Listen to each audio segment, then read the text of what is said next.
Hello guys, welcome to my YouTube channel. কেমন আছো তোমরা? এখন আমরা কথা বলবো হচ্ছে ইন্ডিয়ান এবং ইন্টারন্যাশনাল সিনেমার বেশ কিছু লেটেস্ট আপডেটস নিয়ে। চলো ভিডিওটা শুরু করা যাক। সবথেকে প্রথম যেটা আপডেট সেটা হলো আমাদের বাংলাদেশ থেকে শাকিব খানকে নিয়ে।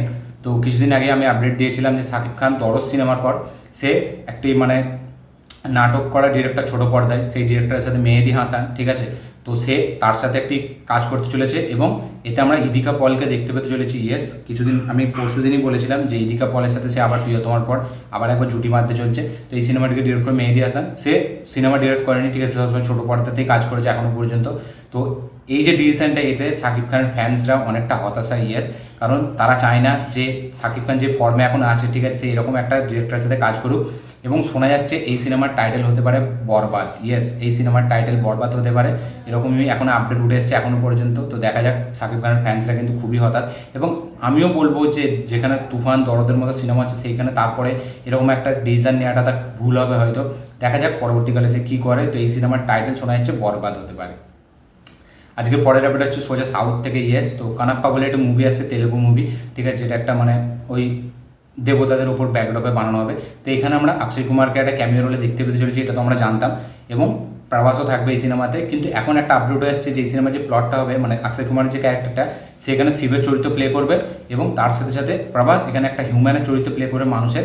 এবং ওই শিবের অবতার হিসাবে প্রভাসকে দেখা দেবে। ইয়েস, তো এবার দেখা যাক তারা কীভাবে এটাকে করে কম্বাইন করে, এটাই দেখার বিষয়।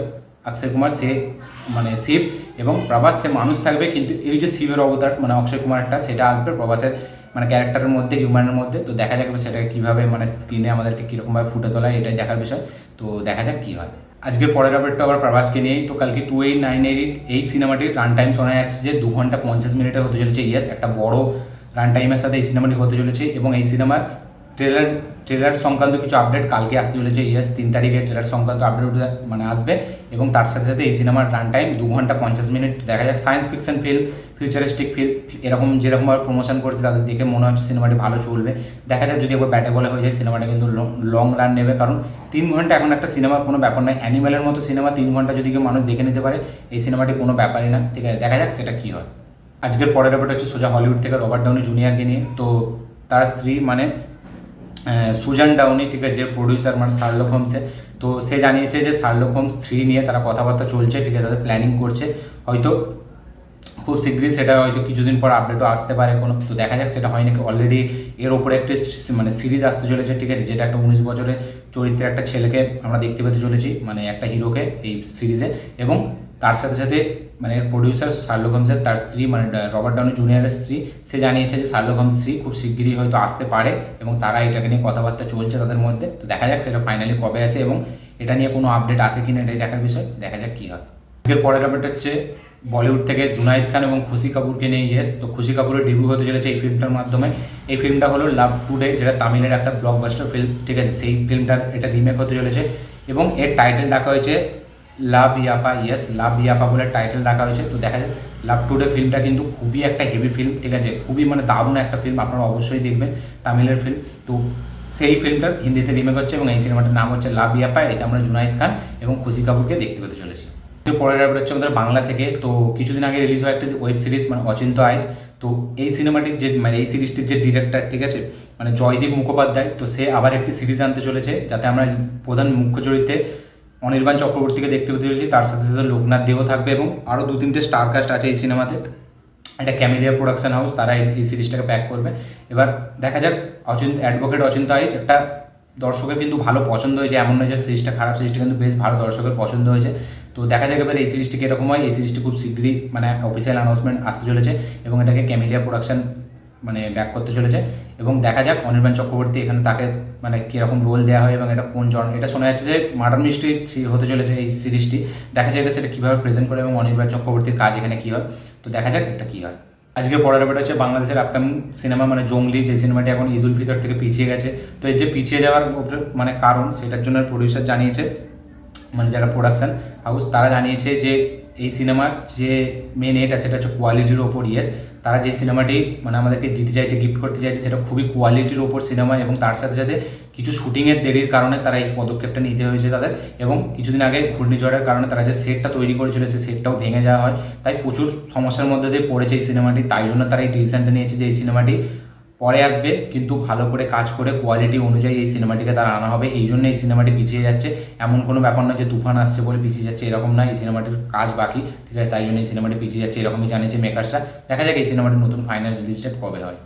আজকের পরের আপডেট হচ্ছে জুনিয়র এনটিআর এবং প্রশান্ত নীলের আপকামিং সিনেমা, যেটা এখন টাইটেল আছে ড্রাগন এখনও পর্যন্ত। এই সিনেমাটি শোনা যাচ্ছে যে 15টি মানে এতে শুটিং হবে, দেশে শুটিং হবে। ইয়েস, 15টি দেশে শুটিং হবে, এবং এর যে ফার্স্ট শুটিংটা সেটা মেক্সিকোতে চালু হবে। ইয়েস, তো বোঝাই যাচ্ছে মানে জুনিয়র এনটিআরের সব থেকে মানে হাই ফিল্ম এটা হতে চলেছে, এবং প্রশান্ত নীলেরও হয়তো কোথাও গিয়ে 15টি আলাদা আলাদা দেশে শুটিং হবে, মেক্সিকোতে শুটিং চালু হবে, এবং শোনা যাচ্ছে এই ফিল্মের বাজেটও নাকি ভারতের অন্যতম একটি সেরা মানে বিগ বাজেট ফিল্ম হতে চলেছে। দেখা যাক সেটা কী হয়। আগস্ট থেকে শুটিং চালু হচ্ছে, তো এটা খুবই একটা ব্যয়বহুল সিনেমা হতে চলেছে প্রশান্ত নীলের কেরিয়ারেও এবং জুনিয়র এনটিআরের কেরিয়ারেও। দেখা যাক সেই ফিল্মটা স্ক্রিনে কতটা ফুটে হয়েছে, এটাই দেখার বিষয়। তো আগস্ট থেকে এই সিনেমা শুটিং চালু হচ্ছে। আজকের পরের আপডেট হচ্ছে ইন্ডিয়ান 2 থেকে। তো ইন্ডিয়ানে আমরা কাজল আগরওয়াল থাকছে, আমরা সকলেই জানি, ঠিক আছে, এবং এখন একটা আপডেট আসছে ইন্ডিয়ান 2-তে কাজল আগরওয়ালের মানে যে স্ক্রিন টাইম সেটা খুবই কম, কিন্তু 3-তে তার বেশি স্ক্রিন টাইম। ইয়েস, 2টায় তার খুব অল্প সংখ্যক স্ক্রিন টাইম আছে, 3টায় তার ফুল ফ্লেজ একটা রোল আছে। তো দেখা যাক এই কম সংখ্যক মানে কম অংশের যে রোলটা তাকে কতটা হেভি লাগে, মানে অডিয়েন্সকে ছাপ ফেলতে পারে, এবং পরেরটা যখন আসবে 3 নম্বরটা তাতে বেশিটা কতটা ছাপ ফেলতে পারে, এটা দেখার বিষয়। সেম কেস কিন্তু মানে কামাল হাসানের সাথে হচ্ছে। কালকে প্রথম পার্টটায় তার স্ক্রিন টাইম কম এবং পরের পার্টটায় স্ক্রিন টাইম বেশি হবে। তো দেখা যাক কাজল আগরওয়াল ইন্ডিয়ান 2-তে কীরকম কাজ করে। আজকের পরের আপডেটটা আবার বাংলাদেশ থেকে সাকিব খানকে নিয়েই। তো কিছুদিন আগে আমি একটা আপডেট দিয়েছিলাম, সাকিব খান একটা সিনেমা করতে চলেছে, যেই সিনেমাটি মানে নাজিফা তুসি তার অপোজিটের মেল লিড চরিত্র থাকবে, ফিমেল লিড হিসাবে। এখন নাজিফা তুসি সে অফিসিয়ালি জানিয়ে দিয়েছে যে না, এরকম কোনো সিনেমা নিয়ে আমার সাথে কথা হয়নি, এটা পুরোপুরি একটা রিউমার ছিল, ঠিক আছে। এবং এই সিনেমাটিকে নিয়েই মানে রামোজি ফিল্ম সিটিতে শুটিং হওয়ার কথা ছিল। তো এখন শোনা যাচ্ছে যে না, এই ফিল্মটায় সে নায়িকা, সে পার্ট হচ্ছে না, ঠিক আছে, এরকম কোনো তার সাথে কথাবার্তাই হয়নি। তো দেখা যাক সাকিব খানের এই ফিল্মটায় নায়িকা কী হয়। তো দরদের পর সে ইদিকা পলের সাথে একটি সিনেমা করছেন, যেটাকে মেহেদি হাসান ডিরেক্ট করবে। তারপরে এই সিনেমাটি মানে সে করবে। দেখা যাক এই সিনেমাটির ফিমেল লিড হিসেবে আমরা কাকে দেখতে পাই। আজকের পরের আপডেট হচ্ছে সাউথ থেকে সূর্যা 44কে নিয়ে, যেটা কার্তিক সুবরাজ ডিরেক্ট করছে। তো এই সিনেমাটিতে পূজা হেগড়েকে আমরা সূর্যার অপোজিটে দেখতে পাবো, এটা পুরোপুরি এখন কনফার্ম হয়ে গেছে। এবং পূজা হেগড়ের পাশাপাশি এখানে জয়রাম, যাকে আপনারা কিছুদিন আগে একটু মানে অনেক সিনেমায় দেখেছেন, আলা ভাইকুণ্ঠা পুরমল, বহু সিনেমায় দেখেছেন, ঠিক আছে। তো সেও এই সিনেমাতে থাকতে চলেছে। ইয়েস, এটা মেকার্সরা অফিসিয়ালি কনফার্ম করে দিচ্ছে যে এই সিনেমায় তারা থাকতে চলেছে। তো দেখা যাক এই সিনেমাটি কীরকম হয়। এই সিনেমার শুটিং খুবই তাড়াতাড়ি চালু হতে যাচ্ছে। এবং আজকে লাস্ট আপডেটটা হচ্ছে সেটা হচ্ছে বিক্রান্ত মাসি এবং রাশি খানের আপকামিং সিনেমা। তারা সাবরমতীতে সিনেমাটি করছে একসাথে, তারপরে তারা আবার একটা সিনেমা করতে চলেছে, এবং সেই সিনেমাটির টাইটেল শোনা যাচ্ছে তালাকো মে এক। এই সিনেমাটি ডাইরেক্ট মানে টাইটেল হতে চলেছে তালাকো মে এক। তো হয়তো ডিভোর্স নিয়ে কোনো একটা অ্যাঙ্গেল নিয়ে এই সিনেমাটি হতে চলেছে। দেখা যাক এই সিনেমাটি কীরকম হয়। সাবরমতী সিনেমাটিতে তারা একসাথে দেখতে পেতে চলেছে প্রথমবার, তারপরে এই সিনেমাটিতেও তারা থাকবে। দেখা যাক তাদের পরস্পর কেমিস্ট্রিগুলো কীরকম জমে, এটাই দেখার বিষয়। দেখা যাক কী হয়। তো এই ছিল আজকে টোটাল আপডেটস, ইন্ডিয়ান এবং ইন্টারন্যাশনাল আপডেটস। এই আপডেটগুলোর মধ্যে কোন আপডেটটা পেয়ে আপনারা বেশি এক্সাইটেড অবশ্যই কমেন্ট করে জানাবেন। আমার এই ভিডিওটি ভালো লেগে থাকলে লাইক, শেয়ার, কমেন্ট করে দিন। চ্যানেলটিতে নতুন হলে চ্যানেলটিকে সাবস্ক্রাইব করুন, বেল আইকনটি প্রেস করতে ভুলবেন না। দেখা হচ্ছে পরের ভিডিওতে, ততক্ষণের জন্য বাই।